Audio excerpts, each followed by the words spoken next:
Welcome students. तो आज हम करने वाले हैं 11.1 का क्वेश्चन नंबर 10। तो क्वेश्चन नंबर 10 क्या है? An umbrella has 8 ribs which are equally spaced.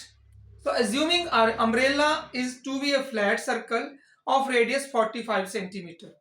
जो अम्ब्रेला के ऊपर रिब्स है वो कितनी है? 8। आप सपोज कर लीजिए कि जो अम्ब्रेला है वो एक फ्लैट सर्कल है और जिसका रेडियस कितना है? 45 centimetre.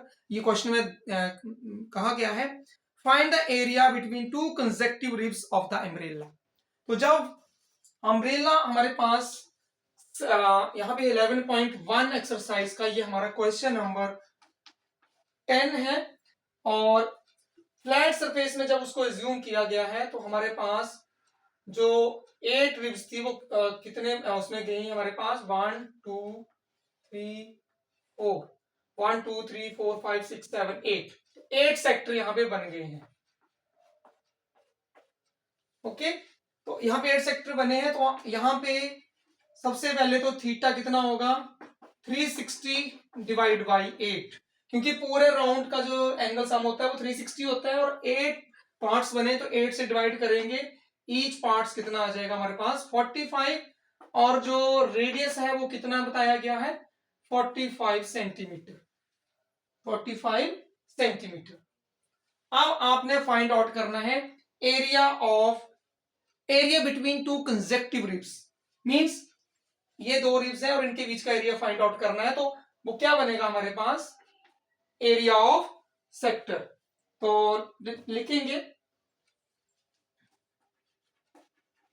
The area between the two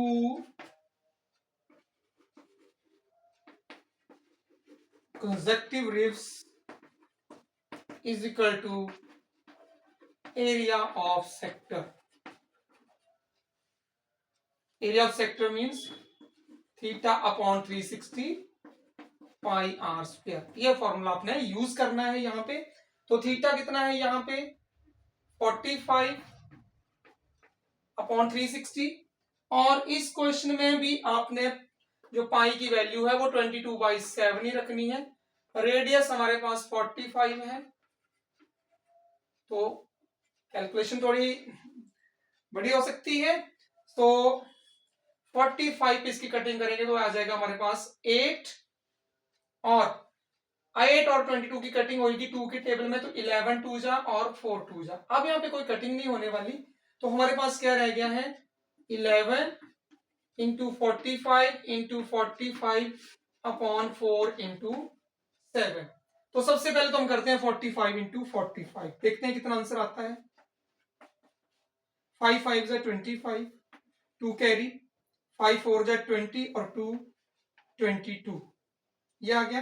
4 से करते हैं 4 5 जा 20, 2 कैरी, 4 4 जा 16 और 2 18,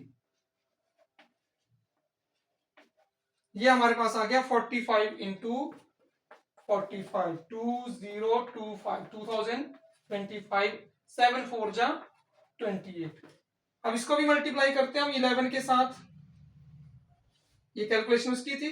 अब हम करते हैं 2025 इंटू 11। तो जब हम 11 से करेंगे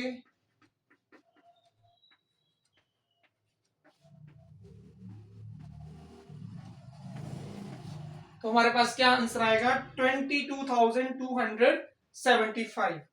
तो हमारे पास आंसर आ रहा है 22,275 अपॉन 28 सेंटीमीटर स्क्वायर। तो ये आएगा हमारा area between the two consecutive ribs. दो कंसेक्टिव रिब्स के बीच में कितना एरिया बना हमारे पास? 22,275 अपॉन 28। बहुत इजी क्वेश्चन था, बस कैलकुलेशन थोड़ी बड़ी है। कैलकुलेशन में मिस्टेक नहीं होनी चाहिए, कैलकुलेशन आपकी करेक्ट जानी चाहिए। चाहे मल्टीप्लिकेशन है, चाहे सब्ट्रैक्शन है कहीं पे, या कहीं पे डिवीजन है, उसमें आपकी मिस्टेक नहीं होनी चाहिए। और सिंपल, आपको सिंपल चीज है समझना है कि क्या क्वेश्चन पूछा गया है, सेक्टर है या सेगमेंट का पूछा गया है। सीधा फॉर्मूला लगाना है, वैल्यू पुट करनी है उसमें और सॉल्व करना है। तो आई होप आपको समझ आया होगा कि कैसे हमने क्वेश्चन को सॉल्व किया है और क्या कंसेप्ट यूज हुआ है यहाँ पे।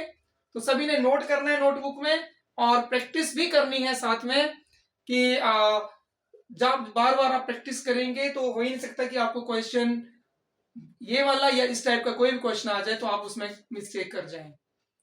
तो आज की क्लास में इतना ही। Thank you, bye bye.